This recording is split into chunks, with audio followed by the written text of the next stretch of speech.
చెడిందో ఏంటో, ఏ పదాలు మార్చమన్నారు, ఏ లైన్లు మార్చమన్నారు, ఆయన ఎక్కడ మార్వలేదు, ఈయన ఎందుకు దాన్ని నిరాకరించారు, ఇవన్నీ కూడా కొన్ని చర్చలు జరిగినాయి. బట్ ఇప్పుడు రేవంత్ రెడ్డి సర్కార్ వచ్చిన తర్వాత పాటకు పెద్దపీట వేస్తున్నారా, అంటే తెలంగాణ ప్రజల సెంటిమెంట్ను గౌరవిస్తున్నారనుకోవాలా, ఎట్లా చూడాలి? ఎందుకంటే పాట తెలంగాణ ఉద్యమంలో చాలా కీ రోల్ పోషించింది. సో అదే పాటతో ఒక సమాధానం ఇప్పుడు జరుగుతుంది అనుకోవాలా? ఈ ఒక్క లైన్ ఎట్లా చూడాలి సత్యం గారు? ఇవాళ తెలంగాణ ఉద్యమ వారసత్వంలో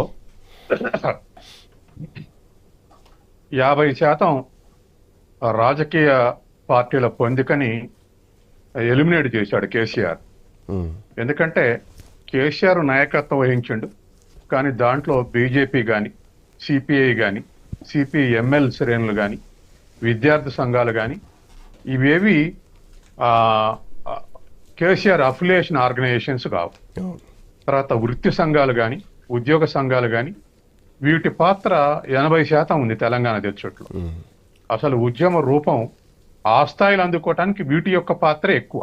నాయకత్వం వహించింది కేసీఆర్ వాస్తవం, కానీ పాత్ర మాటలో వీటిది ఎక్కువ. కానీ తెలంగాణ వచ్చిన తర్వాత వీటికి కన్సల్టేషన్స్ కూడా అవకాశం ఇవ్వలేదు. బీజేపీ సలహా కానీ, సిపిఐ సలహా కానీ, ఎంఎల్ శ్రేణుల సలహా కానీ, ప్రోగ్రెసివ్ శక్తుల సలహాలు కానీ ఏవి యాక్సెప్ట్ చేయలేదు.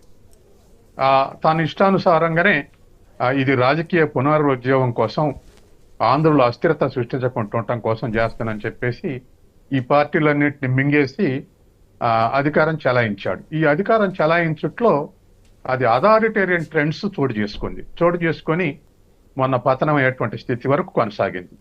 ఇది ఒక భాగం. రెండవది, వారసత్వంగా వచ్చినటువంటి ఉద్యమ శ్రేణుల్ని కూడా పాత్రధారుల్ని చేయలేదు. అంటే ఇప్పుడు కోదండరాముడు ఆయనకు ఒక పాత్ర ఇవ్వలేదు. ఎందుకు ఇవ్వలేదు అంటే వాళ్ళు ఉన్నటువంటి సకల జనుల సమ్మెకు నాయకత్వం వహించింది ఆయన, హరీష్ రావే, వాళ్ళిద్దరు నమ్మకమే. కాబట్టి అటువంటి నమ్మకాన్ని, క్రెడిబిలిటీ ప్రజల మధ్య సాధించినటువంటి వ్యక్తులకు పాత్ర ఇస్తే ఆ కండరం పరిపుష్టంగా ఉండేది పార్టీకి, ప్రభుత్వానికి. కానీ అటువంటి మాస్ ఎనర్జీ లేకుండా పరిపాలించడంతో రోజు రోజుకు అన్ని రకాల శ్రేణులు దూరమైనవి. అందులో మీరు అమరవీరుల కుటుంబాలు అనివ్వండి, అమరవీరుల వారసులు అనివ్వండి. ఉదాహరణకు శ్రీకాంతాచారి మరణం పెద్ద ఉద్వేగానికి గురైంది. అవును. ఆ తల్లికి ఏదో ఒకటి, అది ఎమ్మెల్సీనా లేదా కార్పొరేషన్ చైర్మన్ ఇచ్చి ఒక పాత్ర ఇస్తే ప్రజలందరూ కూడా సంతోషించేవాళ్ళు, పాజిటివ్ గా రిసీవ్ చేసుకునేవాళ్ళు. ఓడిపోయే హుజుర్నగర్లో పెట్టి ఓడించిన తర్వాత ఇంకా పాత్ర లేదు.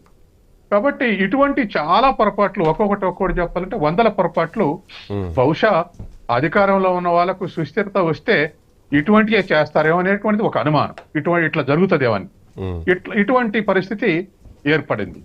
తర్వాత ఇవాళ పాట విషయానికి వస్తే కూడా ఇవాళ ఉన్నటువంటి తెలంగాణలో ఇప్పటి ఉద్యమాల్లో పుట్టినటువంటి పాటలు కానీ, ఇప్పటి వరకు ఉన్నటువంటి పాటల్లో ఇవాళ అందశ్రీ యొక్క పాట మొత్తం మీద ఈ పాట వైపు మొదటి నుంచి మొగ్గుంది. ఈ పాట రచయితగా కూడా కాకతీయ యూనివర్సిటీ గౌరవ డాక్టరేట్ ఇచ్చింది ఆ పాపులారిటీ తోటి.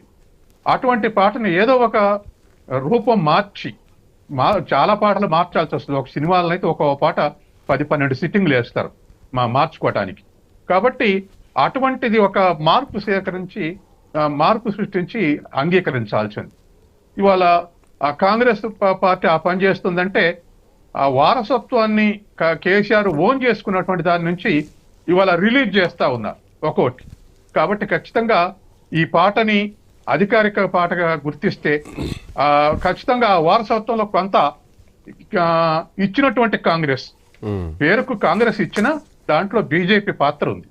ఎందుకంటే బీజేపీని యాక్సెప్ట్ చేయించినాకనే కాంగ్రెస్ తెలంగాణ ఇచ్చింది, బీజేపీ సపోర్ట్ చేసినాకనే ఇచ్చింది. ఉద్యమాలు అనేక పార్టీలు చేసినాయి. కాబట్టి వీటన్ని పాత్రని పక్కకు పడేసి తన ఓన్ ఫోర్స్ అమలు చేశాడు. కాబట్టి ఇవాళ ఖచ్చితంగా ఈ పాటని యాక్సెప్ట్ చేస్తే దానికి ఆ వారసత్వం గౌరవించినట్టుగా ఉంటుంది. అయితే ఒకటి, పాట యొక్క పల్స్ ని పీపుల్ యాక్సెప్ట్ చేయాలి. ఒక ఎగ్జాంపుల్ చెప్తా.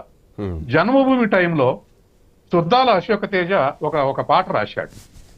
పాట రాస్తే దాన్ని వందే మాతరం శ్రీనివాసు ఆలపించాడు. అది పెద్ద ఎత్తున పాపులర్ అయింది. దరిదాపు 20 లక్షల క్యాసెట్లు అమ్ముడుపోయినాయి. నేను జన్మభూమిలో రాష్ట్ర స్థాయిలో పనిచేసి ఉన్నా బాధ్యతల్లో. అయితే దాని తర్వాత అది ఇంత మంచి పాట ఇంత ఇదిగొచ్చింది, ఏ రిహార్సల్స్ లేకుండా అని మంచి పాట రాయండి 2 లక్షల బహుమతి ఇస్తాను చంద్రబాబు నాయుడు అనౌన్స్ చేస్తే కొన్ని వేల పాటలు వచ్చినాయి. అందులో ఒకటి సెలెక్ట్ చేసి బాలసుబ్రహ్మణ్యం తోటి పాడిచ్చారు. అది రాష్ట్రపతి వెంకటరామన్ వచ్చిన నాడు నేను అక్కడ ఉన్న స్టేజ్ మీద ఆ లాల్ బహదూర్ స్టేడియంలో బాలసుబ్రహ్మణ్యం తోటి మాట్లాడు. కానీ జనం యాక్సెప్ట్ చేయలేదు. సభ అయిపోయిన తెల్లారి దాన్ని ఎవరి నోటా పట్టలేదు, ఎవరు చేయలేదు. కాబట్టి జనభూమి వందే మాతరం శ్రీనివాస్ పాడిన పాట ప్రతి గ్రామానికి చేరుకునే ముందు జనభూమి చేరుకునే ముందు ఆ క్యాసెట్ వేయగానే వేల మంది జమ అయ్యేవాళ్ళు గ్రామ చావడిలో. కాబట్టి సాఫిస్టికేటెడ్ గా చేస్తే జనం యాక్సెప్ట్ చేసేదానికన్నా ప్రజలకు, ప్రజల భాషకు, ప్రజల వస్తువుకు ప్రాధాన్యత ఇస్తే ఫైనల్ చేస్తే ప్రజలు యాక్సెప్ట్ చేస్తారు. ఆ ఆస్పెక్ట్ లో ఆలోచించాల్సినటువంటి అవసరం ఉంది. దానికి అందశ్రీ కూడా ఆ పట్టుబట్టకుండా దానికి ఇంకా తను రాసిన పాటకు ఏవైనా మెరుగులు తనే దిద్దొచ్చు, ఇతర సలహాలు పాటించవచ్చు. అది మంచి యాక్సెప్టెన్స్ వస్తుంది. మనకు ఒక పాత అనుభవం ఉంది. అది తర్వాత రెండోది, తెలంగాణ అభివృద్ధి అన్నప్పుడు ఊరికే వారసత్వం గురించే 10 ఏళ్ల నుంచి అనుకుంటూ నేను వారసుని, నేను ఉద్యమం అనేది గడిచిపోయింది. కానీ అభివృద్ధి అనేటువంటిది డిఫరెంట్ క్వశ్చన్. ఇవాళ మనకు 3 ఎగ్జాంపుల్స్ ఉన్నాయి. 80% నీటిపారుదల సౌకర్యం ఉంటే పంజాబ్ అభివృద్ధి చెందింది. విదేశీ స్వదేశీ పెట్టుబడులు వస్తే గుజరాత్ అభివృద్ధి చెందింది. మానవ వనరుల అభివృద్ధి చేస్తే పేదరికం నిర్మూలించబడ్డది కేరళలో.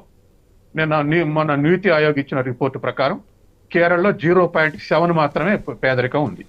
ఇండియాలో ఎక్కడ అంత తక్కువ పేదరికం లేదు. అంటే 3 సక్సెస్ స్టోరీస్ ఉన్నాయి. కాబట్టి మన తెలంగాణలో నీటిపారుదలను 80% పెంచుకోవటానికి ఏం చేయాలి? విదేశీ స్వదేశీ పెట్టుబడులు దరిదాపు రేపు త్రిబులార్ పూర్తి అయితే 50% హైదరాబాద్ త్రిబులార్ లోపలనే ఉంటది. ఇప్పటికే 1/3 ఉంది. కాబట్టి 50% ఉండే హైదరాబాద్ కు ఇంటర్నేషనల్ క్యాపిటల్, డొమెస్టిక్ క్యాపిటల్ ఏ మేరకు సమీకరిస్తాం అనేది రెండోది. మూడోది, మన ఎడ్యుకేషన్ టెక్నాలజీని ఇప్పుడున్న డిస్కస్ చేద్దాం సార్. ఇట్టే ఉంటది. ఈ పాయింట్